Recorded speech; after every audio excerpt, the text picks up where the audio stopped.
घर जाके देखने समझने में आसानी हो जाती है। सो यहाँ से हम जो स्टार्ट करेंगे, हमने देखा कि ये प्रीलिम्स के कुछ इंपॉर्टेंट टॉपिक हैं। तो प्री एग्जाम्स के अंदर आएंगे, मैंने आप जैसे कि आप सबको बताया, प्री एग्जाम एसबीआई का हो, चाहे आईबीपीएस का हो, चाहे आपका रीजनल रूरल बैंक हो। और उससे बड़ी बात, जो टॉपिक आप अभी पढ़ने जा रहे हो, जैसे पहला टॉपिक की अगर हम बात करें, ब्लड रिलेशन है।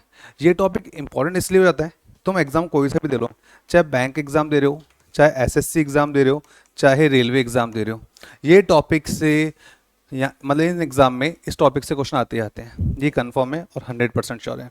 इवन आप जो आपने जैसे एमबीए एंट्रेंस दिया होगा, एमडीएस वगैरह में, जब हम कैट का एग्जाम देते हैं वहाँ पे भी ब्लड रिलेशन से क्वेश्चन आते हैं, राइट। और भर भर के क्वेश्चन आते हैं। चलिए, तो ज़्यादा देरी नहीं करेंगे और स्टार्ट करते हैं अपना आज का टॉपिक, ब्लड रिलेशन। तो यहाँ पर जो टॉपिक स्टार्ट हो रहा है आपका, वो हो रहा है ब्लड रिलेशंस। कौन सा टॉपिक है? Blood relation. कोई इसका ट्रांसलेशन बताएगा मुझे, क्या बनेगा? खून के रिश्ते। ओके, ब्लड मतलब खून, रिलेशन मतलब रिश्ते। ओके, हाँ भाई, तुझे क्या लगता है? हाँ, रक्त संबंध भी बोलते हैं, एग्जैक्ट हिंदी ट्रांसलेशन किया जाए तो। सो गाइज, यहाँ पर देखो, ब्लड से मतलब ये नहीं है कि ब्लड के बिहाफ पे क्या है, सारे क्वेश्चन पूछेंगे रिलेशन के बिहाफ पे, कौन किसका क्या लगा, कौन किससे कैसे रिलेटेड है। सपोज करो, इफ आई से, अगर मैंने आपसे कहा ये आप हो यू, और कहा जाए आपका इकलौता भाई है, ठीक है, बीइंग, जो आप कुछ भी हो सकते हैं, चलो मेल फीमेल कुछ भी, आप तीन ब्रदर सिस्टर हो, सुनना मेरी बात को ध्यान से, आप तीन ब्रदर सिस्टर हो और कहा जा रहा है कि आपका एक इकलौता भाई है। इकलौता भाई है तो मतलब पर्सन मेल हो जाएगा, ठीक है। लेकिन जो तीसरा सिबलिंग है, ऑफ कोर्स वो कौन होगी? सिस्टर ही कहलाएगी, ठीक है। मैंने बोला A is the only sister of B. देखो, नेगेटिव साइन जो होता है ना, वो फीमेल को रिप्रेजेंट करता है, पॉजिटिव साइन मेल को रिप्रेजेंट करता है। ये चीज़ आप याद रखना। जब जब मैं माइनस लगाऊं तो फीमेल की बात चल रही है, जब जब मैं प्लस लगाऊं तो मेल की बात चलेगी, राइट। सो यहाँ पर बोला जा रहा है A is the only sister of B. Only का मतलब होता है ए एकमात्र सिस्टर है बी की, ए एकमात्र बहन है बी की, या ए एकलौती बहन है बी की। तो क्या हम यहाँ से बी का जेंडर आइडेंटिफाई कर सकते हैं? बिल्कुल कर सकते हैं, यस, कर सकते हैं ना। हाँ, तो बताओ फिर, बी यहाँ मेल है कि फीमेल है? मेल है, ए फीमेल है, ओके। देखो जी, नो फीमेल तो चलो दिखाई दे रहा है। और आप लोगों ने कहा कि जब हम बात करते हैं यहाँ पे, A is the only sister of B. अब बात समझ में आई? देखो जी, आंसर बहुत तेजी से चेंज हो गए, लेकिन कुछ लोगों को अभी भी कहानी समझ में नहीं आई है। कुछ लोगों ने अभी भी बी को मेल ही बताया था। लेकिन एक बात बताओ, सपोज करो आप दोनों रियल सिस्टर्स हो, मान लो सगी बहनें हो, ये क्या बोलेंगे इनके लिए? कि मेरी इकलौती बहन है। ये क्या बोलेगी इसके लिए? मेरी इकलौती बहन है। ये तो बोलेगी। लेकिन जब मैंने बोला ए इकलौती बहन है बी की, तो आपने कैसे इमेजिन कर लिया कि बी मेल ही होगा? भाई, मैंने इन दोनों एग्जाम्पल देख क्या समझ में आया? ये बोलेगी इनके लिए कि मेरी इकलौती बहन है, और ये भी क्या बोलेगी इनके लिए? मेरी इकलौती बहन है। तो यहाँ से आप याद रखेंगे, हम जेंडर डिफाइन नहीं कर सकते। Answer should be C and D. Person should be either male और फीमेल। भी या तो मेल होगा या फीमेल भी हो सकती है। अब वही एग्जांपल यहाँ देख लो, मैं तुम्हें कहता ए इकलौता भाई है बी का, इकलौता भाई है बी का, how is B related to A? तो बताइए बी किस प्रकार संबंधित है ए से? जैसे आप दोनों इकलौते भाई, सब उसको ब्रदर्स हो, आप इसके लिए क्या बोल रहे हो? वो ये मेरा इकलौता भाई है। आप इसके लिए बोल रहे हो हाँ मेरा एक ही भाई है भाई, तो एक ही भाई का मतलब क्या है? इकलौता भाई है।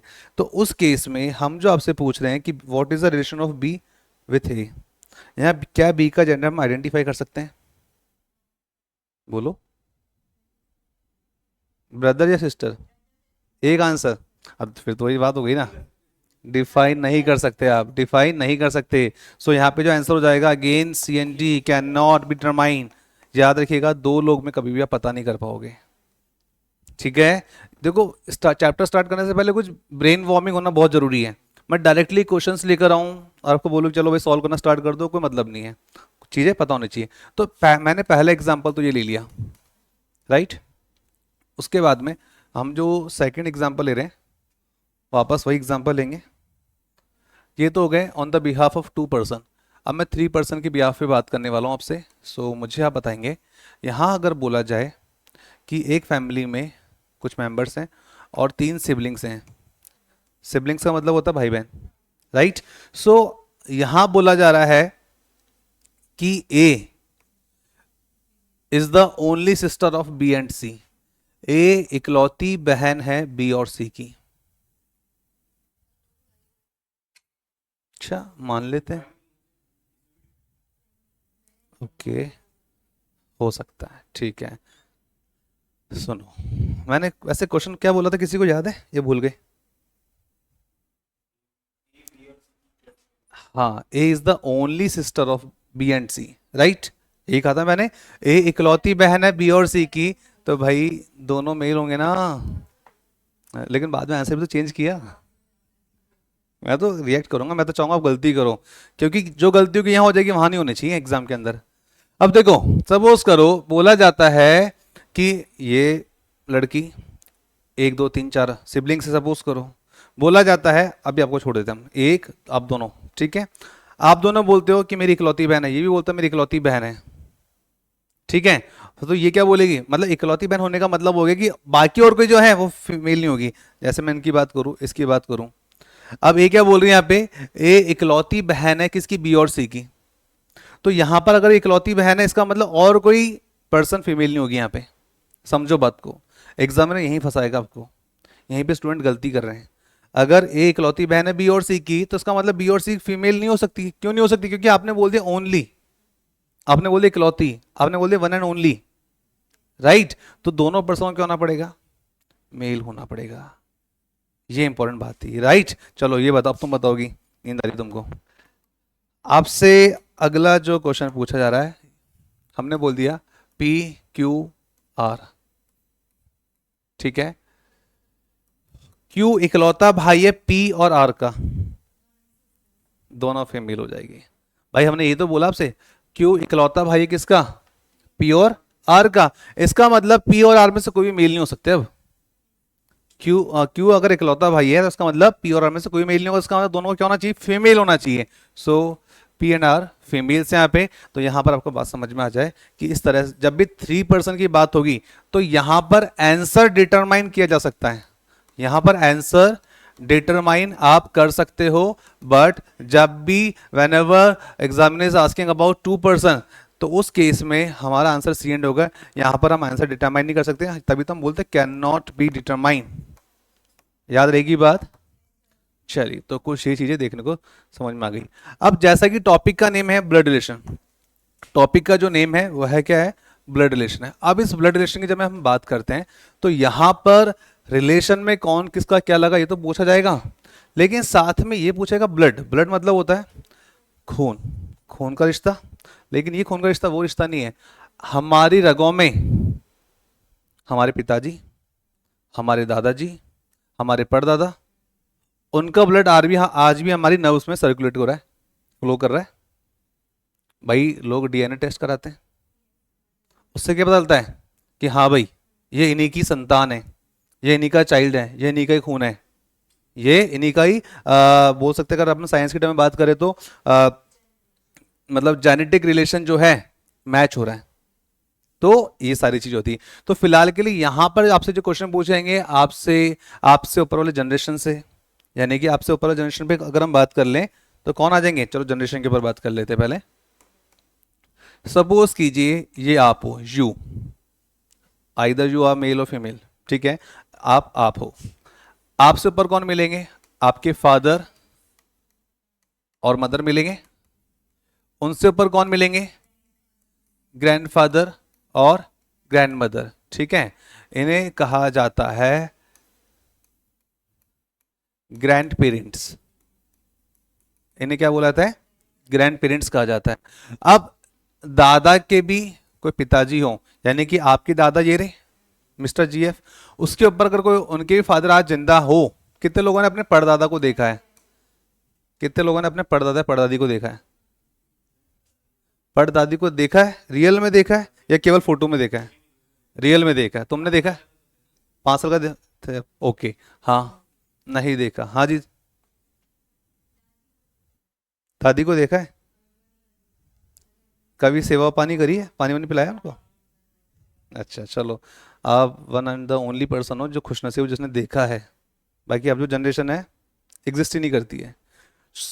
यहाँ पे जीजीएफ का मतलब है ग्रेट ग्रैंड फादर, ठीक है। जब परदादा और परदादी की बात होगी तो उन्हें कहा जाता है great grand parents, great grand parents, right. ये बात हो जाएगी। और ऐसे जीजीएफ है तो जीजीएम भी तो होगी। कौन है जीजीएम? ग्रेट ग्रैंड मदर, परदादी जिसकी हम बात करते हैं, ठीक है। तो यहाँ पे ग्रैंडफादर कौन है? यहाँ पे ग्रैंडफादर तो ओनली हमारे जो दादा हैं। ग्रैंड मदर कौन है? दादी हो गई। और ग्रेट ग्रैंड मदर परदादी, ग्रेट ग्रैंडफादर परदादा। याद रहेगी बात, ठीक है। अब यहाँ पर एक चीज और सिखाई जाएगी आपको, वो बात ये रहने वाली है कि अगर पर्सन मेल होगा, सपोज करो मैंने कहा मिस्टर ए की बात करी, पर्सन अगर मेल है तो उसके लिए आप पॉजिटिव साइन बना सकते हो या फिर एक बॉक्स बना के भी रिप्रेजेंट कर सकते हो। बॉक्स बनाओगे या पॉजिटिव साइन, हाँ ठीक है, जो किसको रिप्रेजेंट करता है? मेल को। ऐसा मैंने नहीं कहा, ऐसा मैं नहीं इमेजिन कर रहा हूँ, ऐसा मैं नहीं बता रहा हूँ, ऐसा आपकी बुक्स में दे रखा है। चाहे banking, SSC, railway, CAT, MAT, जो भी बुक्स देखते हो, जो भी एग्जाम देखते हो, सब में मेल पर्सन को पॉजिटिव साइन दिया है और मेल को एक बॉक्स दिया है, राइट। अब इसके बाद में फीमेल की बात आ जाती है। जब फीमेल की बात आती है तो फीमेल के लिए एक सर्कल यूज किया इन्होंने, ठीक है, रिप्रेजेंट कर रहा है फीमेल को। जहाँ पे भी अगर सर्कल लगा हुआ है समझ लो फीमेल को रिप्रेजेंट किया जा रहा है। और अगर पॉजिटिव साइन मेल के लिए यूज में आ रहा है तो फीमेल के लिए कौन साइन यूज में आएगा? Negative sign. Very good. सुबह सुबह दिमाग चल रहा है अच्छा से, बिजली की तरह, ठीक है। फिलहाल के लिए यहाँ पे मेल फीमेल के रिगार्डिंग बात हो गई। मैंने आपसे पूछी एक बात, पास वाले रूम में एक पर्सन है, पास वाले रूम में एक पर्सन है, ठीक है। अब वो पर्सन मेल है या फीमेल है? जल्दी से बताओ कौन है? तुझे कैसे पता? तू तो यहां बैठा है। मैंने बोला पास वाले रूम में। अब भाई पास वाले रूम में, आप तो यहां बैठे हो, तुम्हें क्या पता कौन आया कौन बैठा? Either he is a male और शी इज अ फीमेल।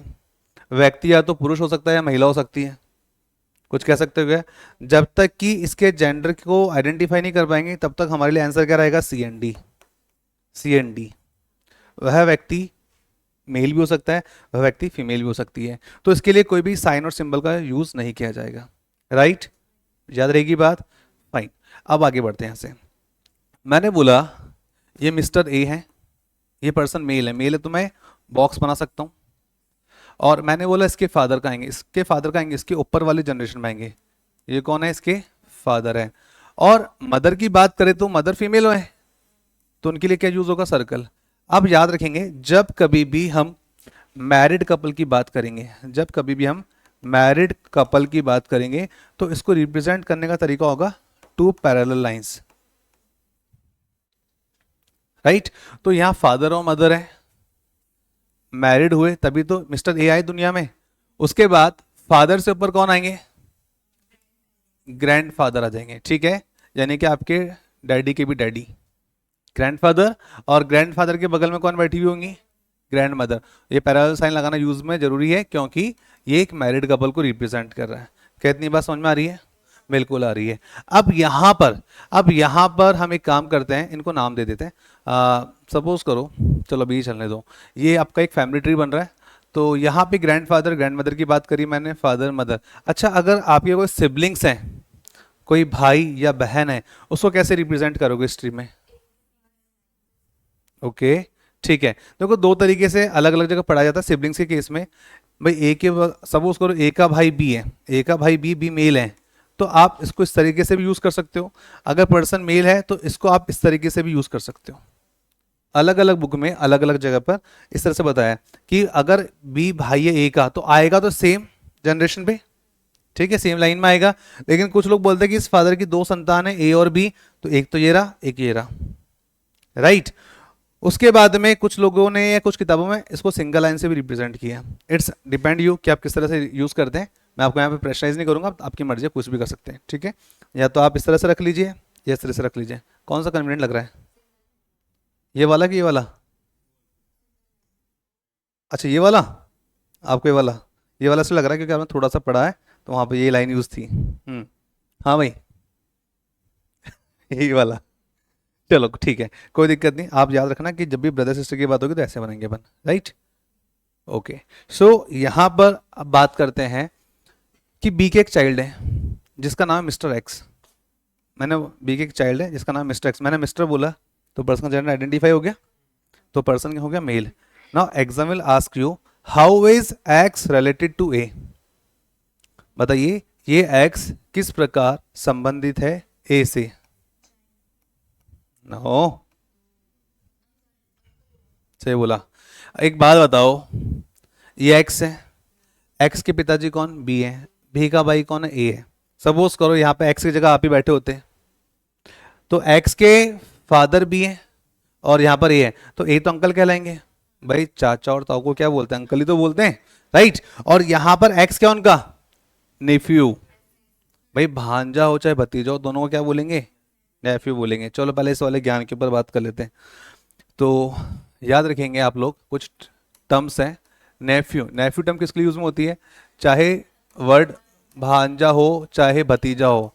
अब देखो भतीजा किसके रेस्पेक्ट से होता है, यार हिंदी की राइटिंग तो बहुत बड़ी बेकार है मेरी, इसको इंग्लिश में लिखेंगे, भांजा ऑब्लिक भतीजा, ठीक है।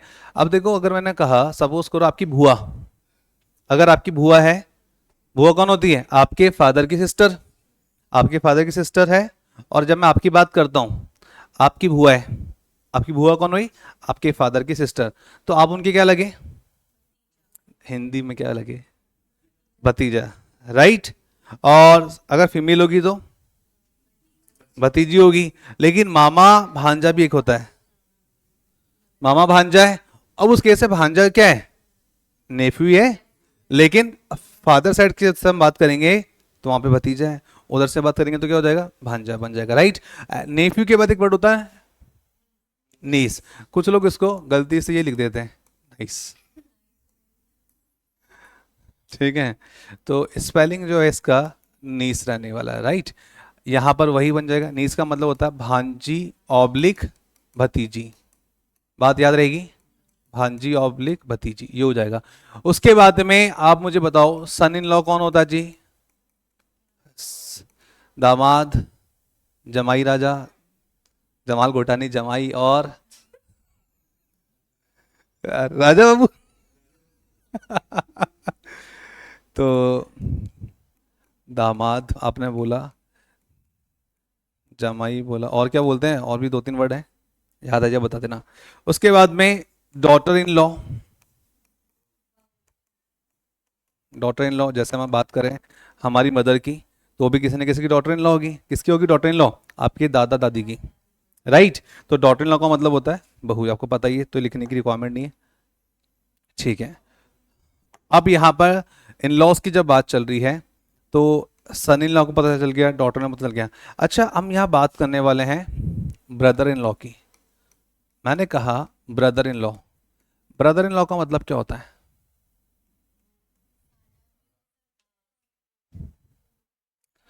अरे ब्रदर इन लॉ मूवी थी ना, साला तो तुझे बना के रखूंगा मैं, मूवी आई थी ना, कौन सी थी, हाँ जी, ब्रदर इन लॉ, साला, अच्छा साला याद आया पहले, अच्छा और, ओके और बताओ भाई, तुम भी कभी ना कभी किसी के ब्रदर इन लॉ बनोगे या किसी को बनाओगे,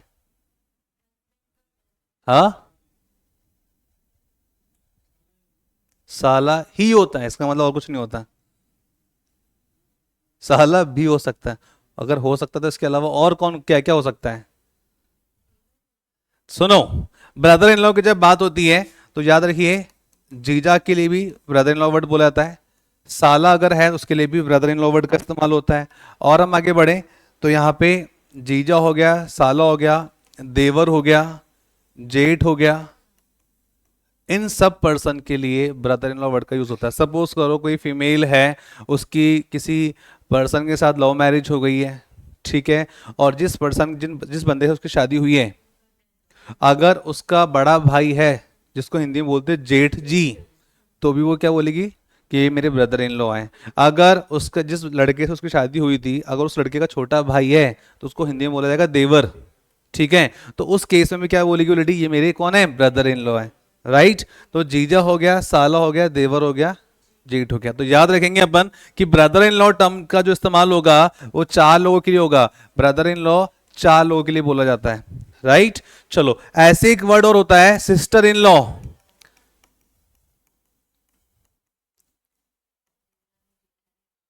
ओके। बोल भाई। भाभी भी हो सकते हैं।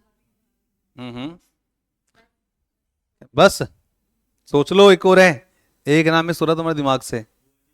अबे पागल, बुआ जी को तो अपनी वो बोले साली देवरानी की जगह रख सकता है क्या? सेम जनरेशन में। चार हो गई। मैंने कहा पांच है। ऐसा कौन सा रिलेशन मुझे लड़कियां सोच रही है सर, हमें नहीं पता हो। बताए भाई। अरे हो गया। चलो बताते हैं। ठीक है। थोड़ा सा घर परिवार में बैठा करो, उठा बैठा करो, ध्यान रखा करो। अच्छा, कुछ आप रिलेशन में ये भी देखोगे कि तो उसके मामा ससुर हैं, चाचा ससुर है, काका ससुर है, भाई साहब ससुर ही पता चल जाए बहुत बड़ी बात है। अब वो पता नहीं कौन कौन से हैं। खैर, अनुभव सबको मिलेगा कभी ना कभी, और जब मिलेगा तब सब कुछ याद हो जाएगा। सो फिलहाल के लिए हम बात करें सिस्टर इन लॉ। तो सिस्टर इन लॉ जो होता है वर्ड किसके लिए होता है? तो सबसे पहले भाभी, उसके बाद साली, उसके बाद आपने सही कहा था देवरानी, उसके बाद जेठानी, और जो सबसे इंपॉर्टेंट वर्ड जो आप भूल गए, जो आपको याद नहीं आ रहा था, आपने कहा था चार तो हो गए।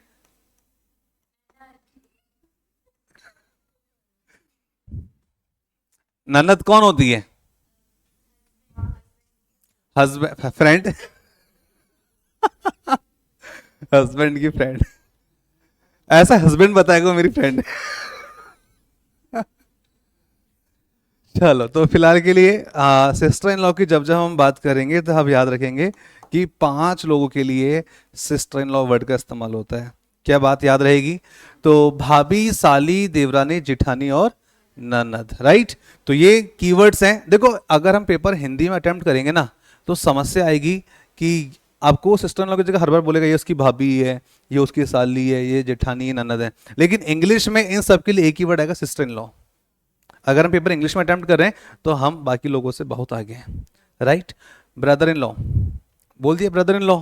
अब ब्रदर इन लॉ का मतलब जीजा भी होता है, साला भी होता है, देवर जेठ कोई भी हो गया, कोई भी आए सबके लिए एक ही वर्ड ब्रदर इन लॉ, ठीक है। लेकिन हिंदी में अगर हम पेपर अटेंड करें तो समस्या आती है। और समस्या कहां कहां आती है देखो, वो समझो यहां पे। जैसे मैंने बोल दिया, आपसे पूछा मैंने इस टर्म का मतलब क्या है, अरे लिखा क्या है? His mother. लड़की की माता, मैं तो सपोज करो इसकी बात कर रहा हूं। या मैंने यहां एक वर्ड और लिख दिया, हर मदर, लड़की की मम्मी होगी, ये आपने बोल दिया। लेकिन अभी आपको ये नहीं पता सिबलिंग्स कौन है। भाई भाई तो दो तीन कितने भी हो सकते हैं, और दो तीन में सिबलिंग्स होते हैं, एक भाई एक लड़की, मतलब एक बहन, या दो भाई एक बहन, कोई भी हो सकता है। सो यहां पर तो हम समझ पा रहे हैं हिज मदर, यानी कि इसका मतलब हो रहा उसकी माता, ठीक है, उसकी माता। और यहां देखो, यहां पे भी इसका मतलब यही निकलेगा, क्या? उसकी माता। जब आप क्वेश्चंस देखोगे, जब आप क्वेश्चंस देखोगे हिंदी में, तो एक आपको एक इंफॉर्मेशन दे रहा होगा, कुछ बात बता रहा होगा। हिंदी में अगर हम अटेम्प्ट करते हैं तो उसकी माता, यहाँ पे भी लिखा हुआ उसकी माता। सोचने समझने वाली बात यह है कि जब मैं इंग्लिश में देख रहा हूं तो आई कैन आइडेंटिफाई, लेकिन हिंदी में जब मैं क्वेश्चन को अटेम्प्ट कर रहा हूं तो मैं आइडेंटिफाई नहीं कर पा रहा हूं। भाई मैंने बोल दिया पास में जो पर्सन है उसकी माता, अरे उसकी माता मतलब पर्सन है कौन, आइडेंटिफाई नहीं हो पाएगा। तो यहां पे चीजें सस्पिशियस रहती है, सस्पेंस में रहती है। हमारा आंसर सी एन डी आता है। भाई कैसे बता सकते हो उसकी माता मतलब किसकी बात चल रही है? मैं यहां तो कंफर्म कह सकता हूं हिज मदर बोल दिया, सपोज करो मैंने बोल दिया ये मिस्टर ए है, और फिर बोला his mother is B, his mother is B, mother बोलती तो पर्सन फीमेल है यहाँ पे, ये तो समझ में आ गया।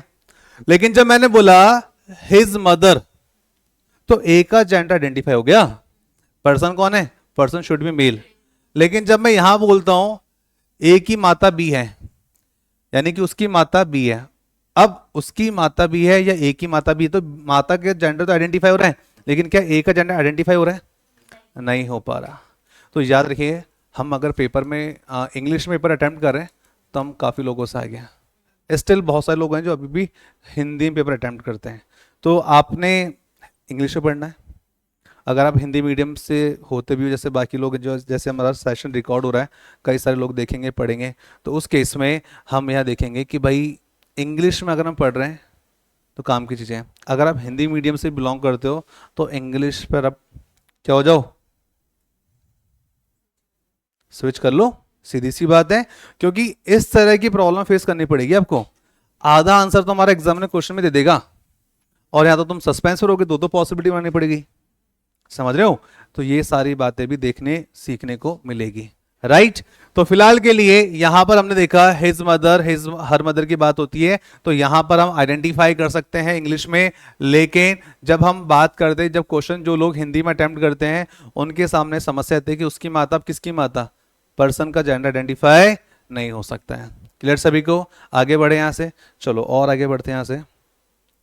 आपने एक वर्ड सुना होगा, अच्छा इन लॉ सारे हो गए थे क्या? Son in law, daughter in law, brother in law, sister in law, father in law और मदर इन लॉ। फिलहाल ये तो आपको पता है कि भाई फादर इन लॉ कौन होता है? ससुर जी, अभिषेक जी, अभिषेक जी। क्या बात है, ढूंढ लिए हो क्या? ओके। तो फिलहाल के लिए फादर इन लॉ जो होते हैं, दो पर्सन के रिगार्डिंग बात की जा सकती है। दो लोग कौन? एक लड़की के रेस्पेक्ट में, एक लड़के के रेस्पेक्ट में। अब लड़की के फादर इन लॉ कौन होंगे? बताओ भाई। लड़की के फादर इन लॉ तुम्हारे खुद के पिताजी, ठीक है। और लड़की लड़की के तो फादर इन लॉ तुम्हारे पिताजी हो गए। और लड़के के फादर इन लॉ कौन होंगे? लड़की के फादर क्या लगेंगे? हाँ, अबे यार, उनकी बात नहीं, मैं तुम्हारी बात कर रहा हूं। तुम्हारे फादर इन लॉ कौन हुए? मेरी वाइफ क्या वाइफ मिल गई ना? जब भी मिलेगी उसके फादर को क्या बोला जाएगा? Father in law. पहले तो एक ही पापा बोलते थे, पापा मेरी जान, पापा। वो गाना चल रहा था ना, कौन सा, रणवीर वाला, ठीक है। कई लोगों ने वो लगा रखे रिंगटोन, ठीक है। अब बेचारे पिताजी कंफ्यूज हैं, जब भी फोन करते हैं, ये मेरी बात कर रहा है या उनकी बात कर रहा है। तो एक चीज ये भी हो जाती है, पापा मेरी जान। अब देखो यहां पर एक चीज और निकल के आती है, जैसे आपने बोला कि फादर, फादर इन लॉ, तो यहां पर एक नई चीज सीखने को मिलेगी आपको। चलो उसको नेक्स्ट स्लाइड पे लेके चलते हैं। भाई ये मिस्टर ए है और ये बी है। ए और B married couple, person male है, पर्सन फीमेल है। एक इसके पिताजी हैं, ठीक है, मिस्टर एक्स नाम रख देते हैं इसका, और इसके पिताजी मिस्टर वाई, ठीक है। अब यहां पर बी के फादर इन लॉ कौन है? Mister x. भाई ए के ससुर जी एक्स हो गए, और इस नहीं, बी के ससुर जी एक्स हो गए और ए के ससुर जी कौन हो गए? वाई हो गए, राइट।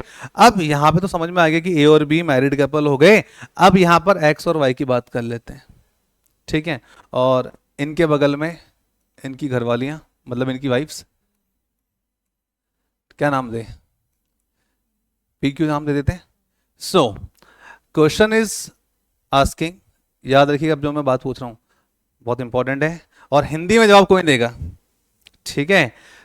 पूछा जा रहा है कि x किस प्रकार संबंधित है q से, या x और y एक दूसरे के क्या लगे? पहले तो ये बताओ। मैं नहीं बोला हिंदी में कोई नहीं बोलेगा, मुझे पता है हिंदी में क्या मतलब होता है, टी एंड सी अप्लाई बोल दिया गया है। सो बात यह है कि how is p related to y and how is q related to x। समझ में नहीं आया भाई? कुल मिला के a के सास ससुर y और q हैं, और b के सास ससुर x और p हैं। ये आपको समझ में आ रहा है? और हमने आपसे पूछा है कि बताओ भाई ये एक्स वाई आपस में कैसे रिलेटेड है, ये पी क्यू कैसे रिलेटेड है। हिंदी में तो तुमने क्या दिया? समधी समधन, यही बोला ना आपने, लेकिन मैंने हिंदी में तो पूछा नहीं है। अब जरूरत पड़ेगी तुम्हारी इंग्लिश वोकैबुलरी की, इंग्लिश में कितना अच्छा नॉलेज है। बता भाई समधी समधन का मतलब क्या होता है? वो तेरी तो शादी हो गई है, बता। रिलेटिव, अच्छा सही बोल रही है। मैं पूछ रहा हूँ तुमसे, रिलेटिव तो हमारे और भी दूर के रिश्तेदार हैं। बस जा, कभी भी पता नहीं कितने दूर के रिश्तेदार हैं, आते हैं धोख देते हैं, 5 का सिक्का देते थे छोटे थे जब, और चल जाते थे, या 10 के नोट देते थे चल जाते थे। अब क्या है भाई, अंग्रेजी में क्या बोलते हैं बताओ। भाई तुम तो बताओ, इंग्लिश मीडियम से पढ़े लिखे हो, एमबीए कर रहे हो, और तुम्हारा ग्रेजुएशन वगैरह सब हो गया, और तू भाई 12वीं पास तो अभी भी पढ़ के निकला ये चीजें। मैं क्या बोलता हूँ, स्कूल की पढ़ाई कॉलेज में कोई काम नहीं आती है। कॉलेज में पढ़ने के आने के बाद जब तुम कंपटीशन की पढ़ाई करोगे, वहां कोई काम नहीं आएगी। कंपटीशन से आपको नौकरी मिलेगी, एम्प्लॉयमेंट मिलेगा, गवर्नमेंट जॉब मिलेगा, लेकिन यहाँ जो आप पढ़ाई कर रहे हो, जिस दिन जॉब लग जाएगी, ये चीज़ें वहाँ कुछ काम नहीं आएगी।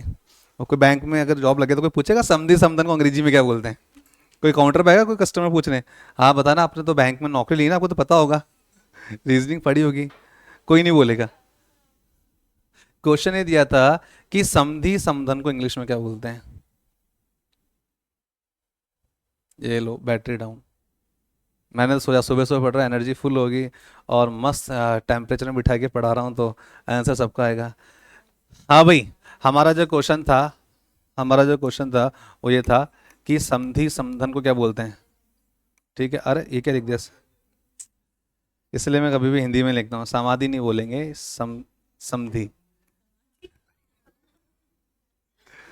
समधी।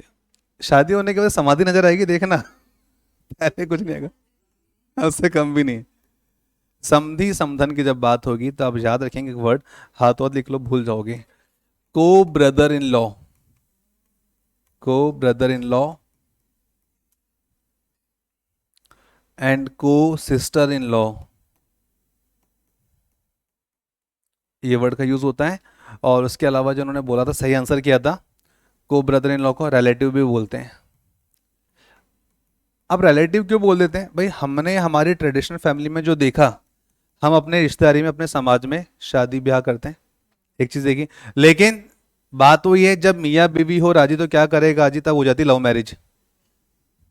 ठीक है, तो उस केस में यहां पर ना जात पात ना धर्म ना कोई ऊंच नीच किसी तरीके की देखी जाती है। तो अब बोलते हैं कि यार चलो, मैं हूं सपोज करूं, मेरा कोई फ्रेंड है दूर का, ठीक है, अब हम दोस्त थे, हमारा घर पे आना जाना था। अब उस केस में क्या होता है, हमारे साथ हमारी फैमिली भी आती थी, बच्चे भी आते थे, राइट, उनकी फैमिली थी। भाई होता ना, सपोज करो मेरी एज के कोई कपल अगर होगा, तो हम लोग प्लान टूर कर, जैसे भी केरल का प्लान टूर कर रहे हैं हम, और एक कश्मीर जाने का प्लान हमने टूर किया, के स्क्वायर, के से केरल, के से कश्मीर, ठीक है। तो हम लोग ये प्लान टूर कर रहे हैं, तो साथ में मेरे जैसे ही 2-3 लोग और हैं, ना ज़्यादा एजिड बूढ़े भी नहीं लूंगा मैं, ना ज़्यादा बच्चे से भी लूंगा जो नए नए शादीशुदा होकर भी आए हैं, ना वाले एक्सपीरियंस नहीं, मेरी कैटेगरी के, मतलब जो मेरी शादी के से 4-5 साल अगर मुझे हो गए, तो मैं ऐसे लोगों को लेके जा रहा हूँ अपने साथ में, 3-4 लोग हैं। अब होता क्या है कि जब मैं अपने फ्रेंड के घर जाता हूँ, वो बोलते भाभी जी को भी लेके आओ, बच्चों को भी लेके आना। मैंने कहा ठीक है जी, लेके भी गए। वहाँ जब वो यहाँ पर है तो यहाँ से भी वही बात बोली गई, आए। अब बच्चे आपस में जब मिले, एक दूसरे को पसंद कर लिया, सब कुछ हो गया। अब जब पसंद कर लिया, पता चला मैं मुस्लिम हूं या मैं हिंदू हूं, या सामने वाला मुस्लिम है या हिंदू है, या जो भी क्रिश्चियन, जो भी रिलीजन आप समझ सकते हो, राइट। अब बात यह है कि बच्चे जब पसंद करने लग गए और दोनों की जॉब लगे, जॉब भी कौन सी, गवर्नमेंट जॉब, जॉब भी कौन सी, गवर्नमेंट जॉब लग गई। अब उस केस में पेरेंट के सामने क्वेश्चन क्या आता है कि यार अपना रिलीजन है, सोसाइटी वाले क्या बोलेंगे, समाज वाले क्या बोलेंगे, दुनिया का सबसे बड़ा रोग क्या कहेंगे लोग, और कुछ तो कहेंगे लोग, लोगों का काम है कहना। तो यहां पर उन पेरेंट्स ने बोला भाड़ में जाओ, समाज वालों, रिश्तेदार वालों, तो हमारे घर में जब प्रॉब्लम आएगी तुम कौन सा सॉल्व करने आ जाओगे, हमारे बच्चे खुश है ना, बात खत्म, करा दी शादी भाई साहब। जब साथ बैठे दो दोस्त, दो बोला, चार नहीं बोला है, जब साथ बैठे दो दोस्त, तो बात निकल के आई कि क्यों ना अब इस दोस्ती को रिश्तेदारी में बदल दी जाए।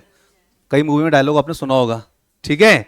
तो रिश्तेदारी में जब बदल दी जाए, तो पहले ना तो वो किसी रिलेशन में थे, या किसी एक पर्टिकुलर रिलीजन से, या पर्टिकुलर किसी एक बोलते हैं ना समाज से बिलोंग करते, जैसे बोलते हैं अग्रवाल समाज है, कोई बोलता है ये दूसरा समाज है, फलाना, जैसे आपके श्राम ब्राह्मण समाज होता है, ठीक है। तो उस केस में अब यहां पर जब लव मैरिज हो गई, तो क्या बोला जाएगा, रिलेटिव्स बोले जाएंगे, किनको? इस समाधि और समधन को, मतलब समधि समधन। ठीक है, तो फिलहाल के लिए याद रखेंगे को ब्रदर इन लॉ भी बोला जाता है और रिलेटिव भी बोला जाता है। सो सेम बात है, एग्जाम के अंदर ऑप्शंस मैटर करते हैं। अगर वो को ब्रदर इन लॉ बोल रहा है दैट्स गुड, नहीं दे रखा है तो रिलेटिव बोलेगा, दोनों ही नहीं है तो हमको पता है आंसर क्या आएगा। But this answer is not available in our options, that is you have to tick mark none of these, कि हमारा आंसर तो है लेकिन वह आंसर ऑप्शन में नहीं होने की वजह से हम टिक करेंगे नन ऑफ दीज, जिसका मतलब होता है इनमें से कोई नहीं। हाँ भाई, इतनी बात क्लियर है क्या? आगे बढ़ेंगे ऐसे पर। तो को ब्रदर इन लॉ को सिस्टर इन लॉ की बात भी हो चुकी है। नाउ नेक्स्ट मैं दिल्ली में पढ़ा रहा था। दिल्ली के अंदर हमारी जो ऑर्गेनाइजेशन थी उसका नाम था अड्डा 247।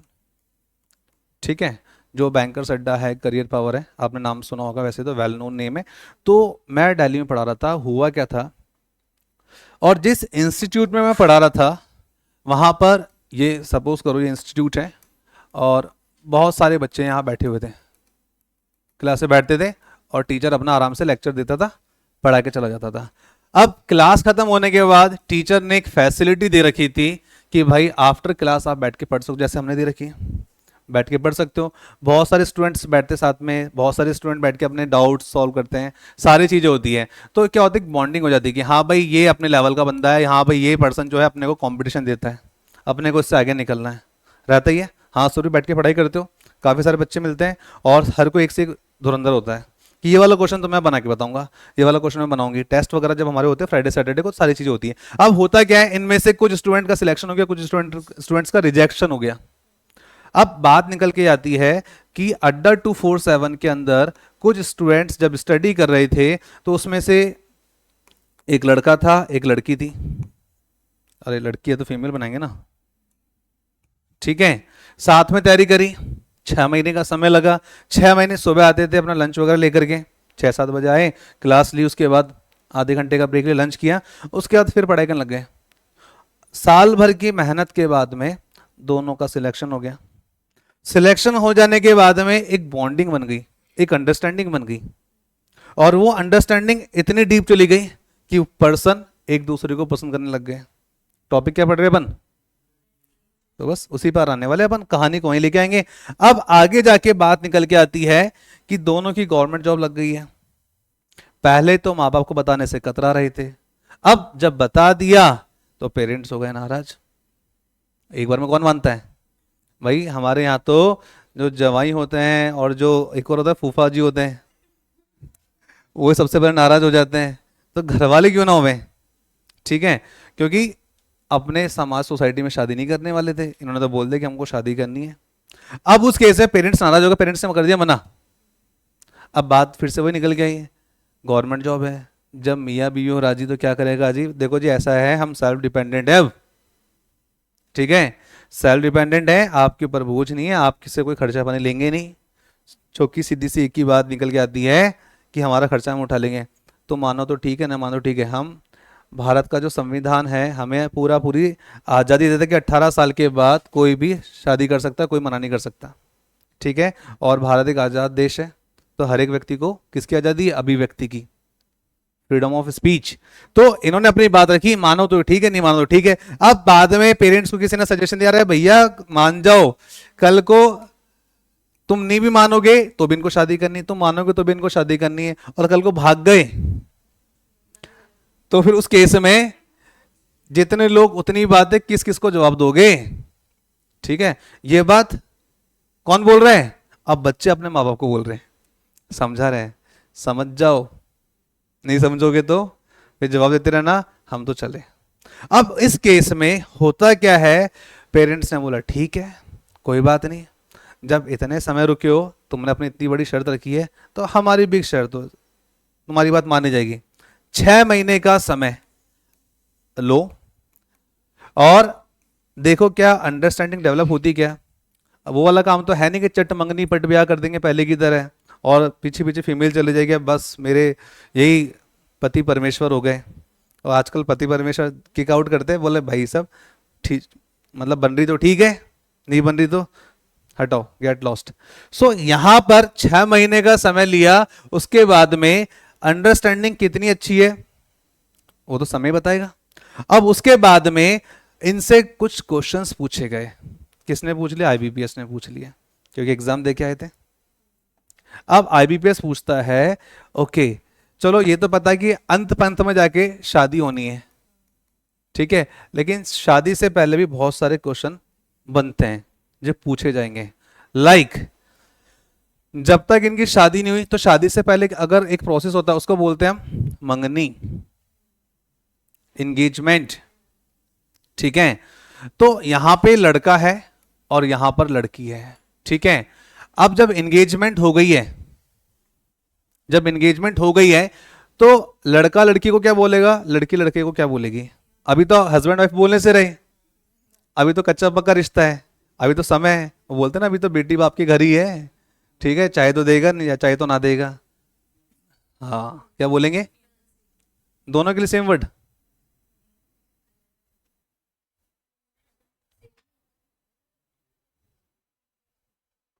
सेम ही होता है। ओ भाई तेरी तो शादी हो गई, तू बता सबसे पहले। अभी वो सोचे सर मेरे को टारगेट करे जा रहे हो आज तो। अच्छा भाई तो इतना सीरियस फेस बना के क्यों बैठता है?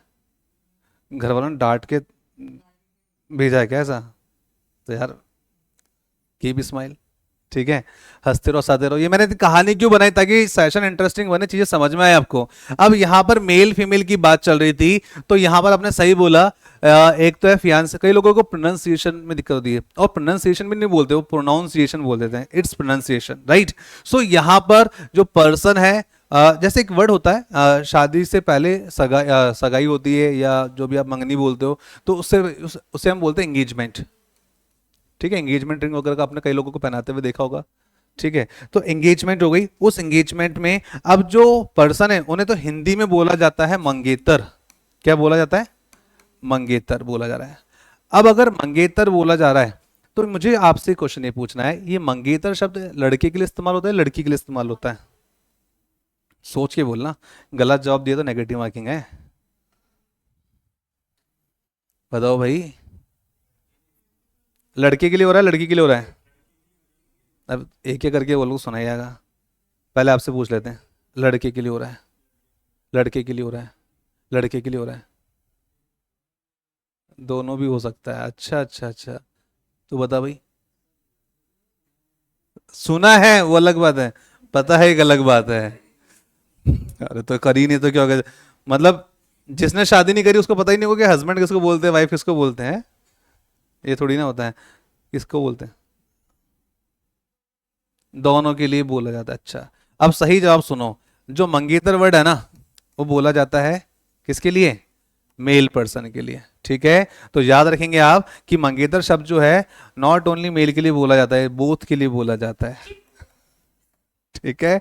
मतलब लड़की बोलेगी वह मेरे मंगेतर हैं, और शादी के बाद बोलेगी वह मेरा मंगेतर था। वो अलग बात है। मंगेतर था मतलब शादी हो गई होगी, तुम गलत वे में क्यों जा रहे हो?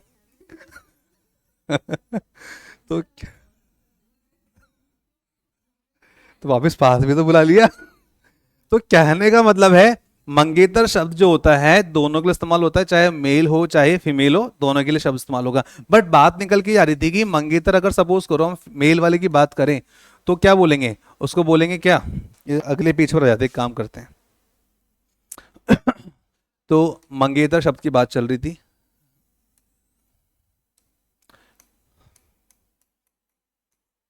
तो यहां पर मेल के रिगार्डिंग और फीमेल के रिगार्डिंग, देखो ये तो आपने बोल दिया कि हाँ फियांसे फियांसी ठीक है। अब मैं स्पेलिंग जानने में इंटरेस्टेड हूँ। हाँ तुमने सही जवाब दिया, तो दोनों के लिए बोले। अब तुम्हें बताओगे सबसे पहले, बोलो। अरे ये तो पता है एफ से स्टार्ट होगी।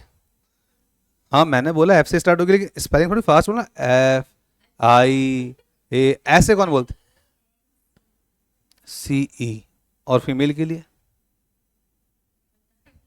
पता नहीं। हाँ भाई, कभी तो किसी के मंगेतर बनोगे। अभी भी हंसी नहीं आ रही तेरे को?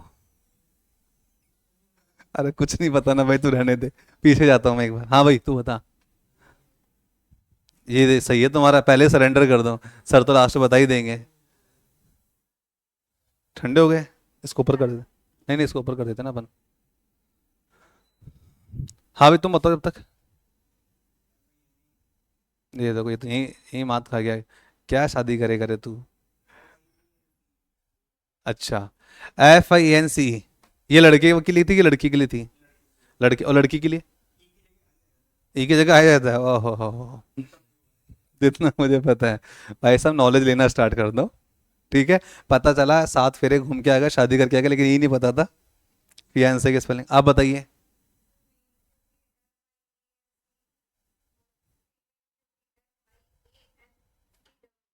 ओके, हाँ सर, एक मिनट।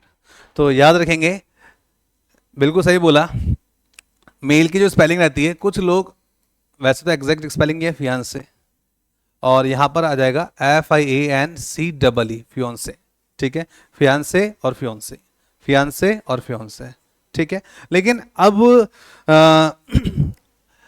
हालांकि स्पेलिंग सही है, कोई दिक्कत नहीं, बट आजकल है ना, ये स्पेलिंग ज्यादातर मान रहे लोग। Finance, financer. नहीं, मैं ही नहीं बोल रहा कि मानते हैं भाई। कुछ लोग फियांसे को ये वाली स्पेलिंग लिख देते हैं, फाइनेंस। तो फाइनेंस नहीं लिखना, माना कि आगे जाके फाइनेंस हर चीज वही करेगा। तुम्हें ही दिलाना है, तुम्हारे भरोसे आई हूं, तुम्हारी जिम्मेदारी है, तुम्हें ही करना है।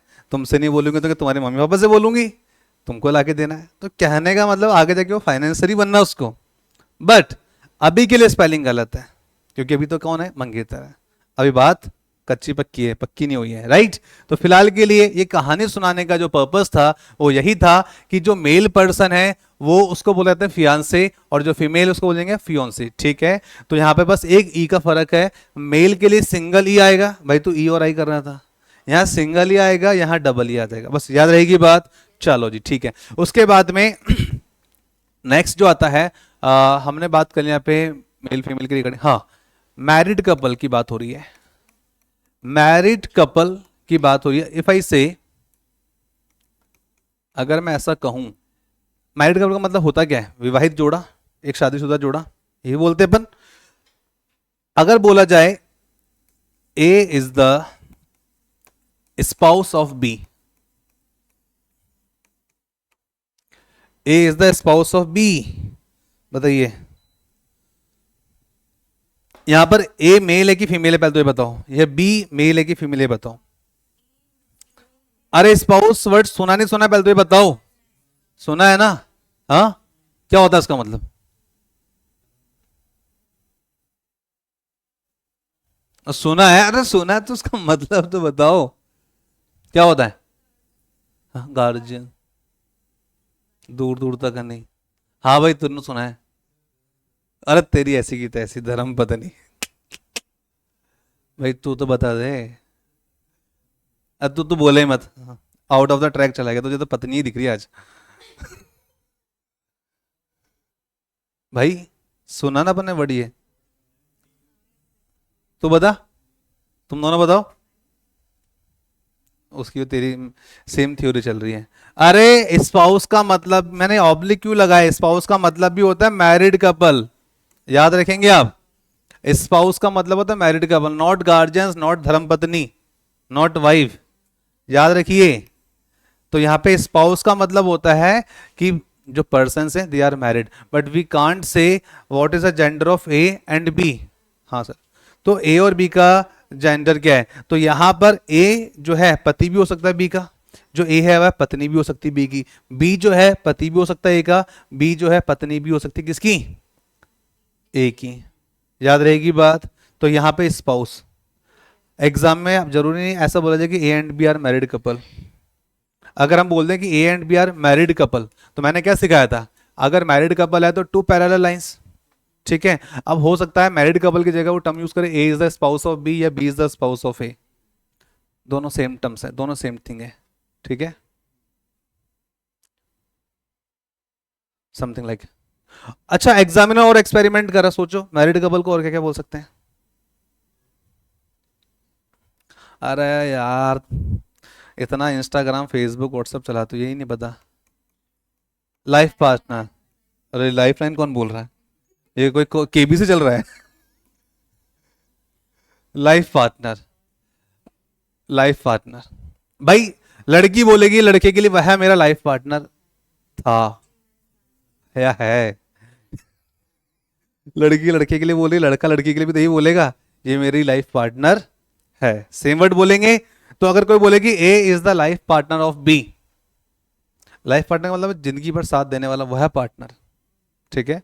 बट जिंदगी का पता नहीं तो पार्टनर का कहाँ पता होगा। तो यहां पे लाइफ पार्टनर के बाद एक और वर्ड बोला जाता है।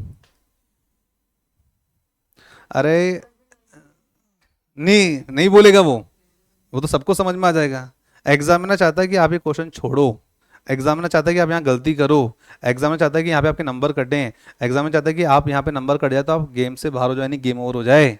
लेकिन हम भी राकेश सर से पढ़ के आए, ऐसे कैसे बाहर हो जाएंगे।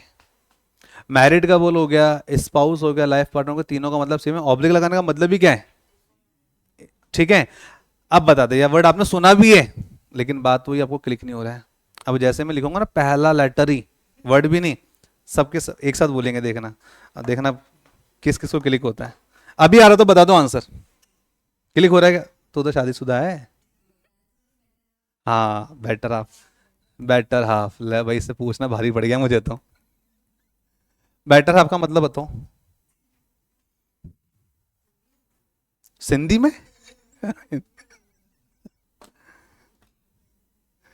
बेटर हाफ, हाँ हाँ,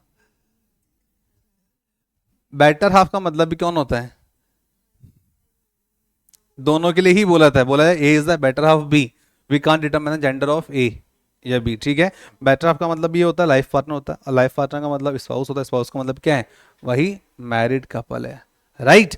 सो अब इस केस में बेटर हाफ की बात हो गई है, तो याद रखिएगा इसको हिंदी में अगर बोला जाए या हम वैसे बात करें तो एक वर्ड हमने भी सुना है, जैसा आपने भी वर्ड बोला था, इनसे मुझे याद आया, इन्होंने बोला अर्धांगिनी। तो ये तो कंफर्म वर्ड है फीमेल के लिए, फीमेल के लिए है। तो मेल के लिए क्या होगा? हाँ तो क्या बनेगा, बोल के बता। अर्धनागेश्वर। क्या बनेगा बता भाई। चलो ये तुम्हारा क्वेश्चन है, तुम पता करके आना। मेल फीमेल की बात हो गई, ठीक है। और मंगेतर यानी कि इंगेजमेंट हुई तब तक वो फियांसे है, और इंगेजमेंट वगैरह सबको सही रहा, सबको सही चला तो पर्सन हो जाएंगे मैरिड कपल में कन्वर्ट, राइट। मैरिड कपल हो जाने के बाद में उसके बाद नेक्स्ट जो स्टेज आती है कौन सी आती है भाई? बेबी हो जाएगा, अच्छा। तो यहाँ मिस्टर एक्स, यहाँ पर आ जाए पी। Very good.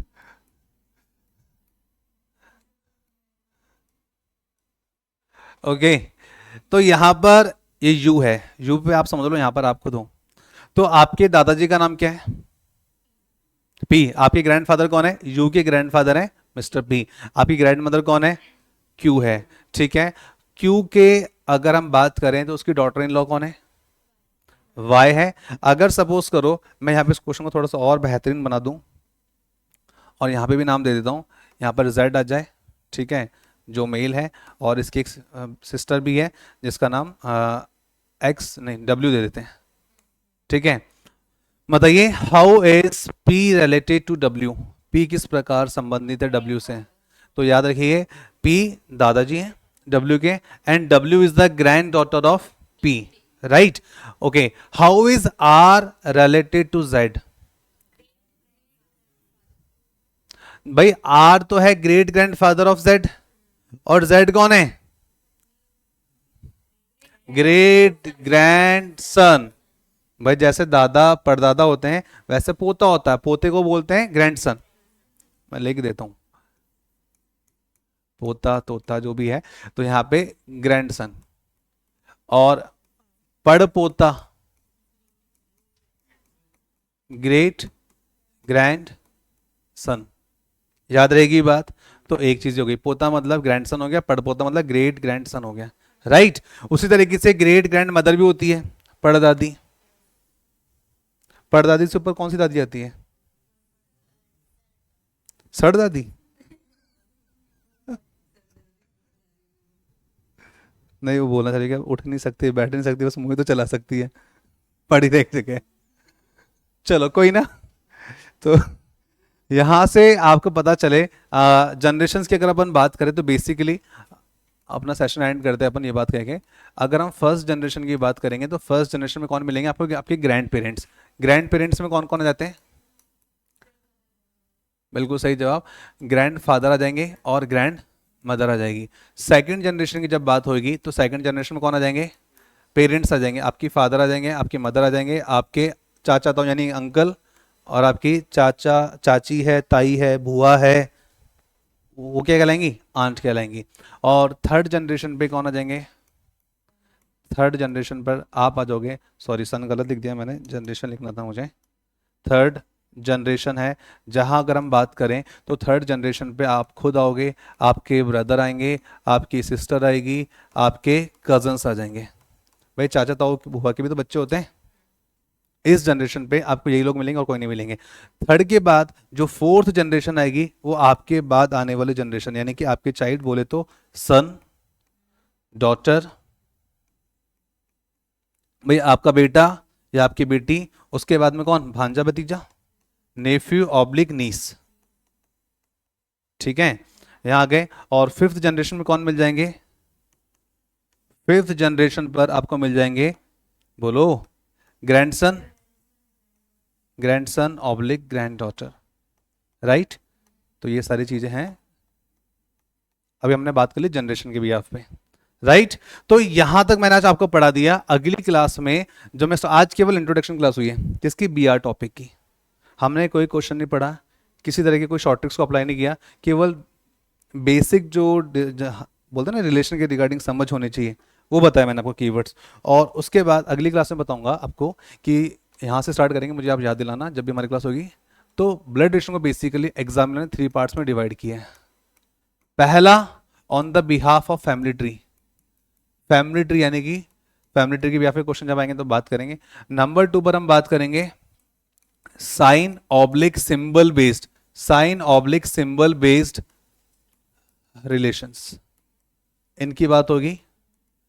और नंबर 3 एंड लास्ट जो आपको देखने सुनने समझने को मिलेगा वो हो जाएगा आपका कौन सा, साइन सिंबल हो गया।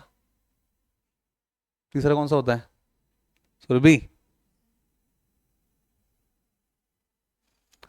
लिखो, कोडेड बेस्ड रिलेशंस, ठीक है, कोडेड बेस्ड रिलेशन भी कहते हैं इसको, और ऑब्लिक में लगा दो पॉइंटिंग बेस्ड रिलेशन।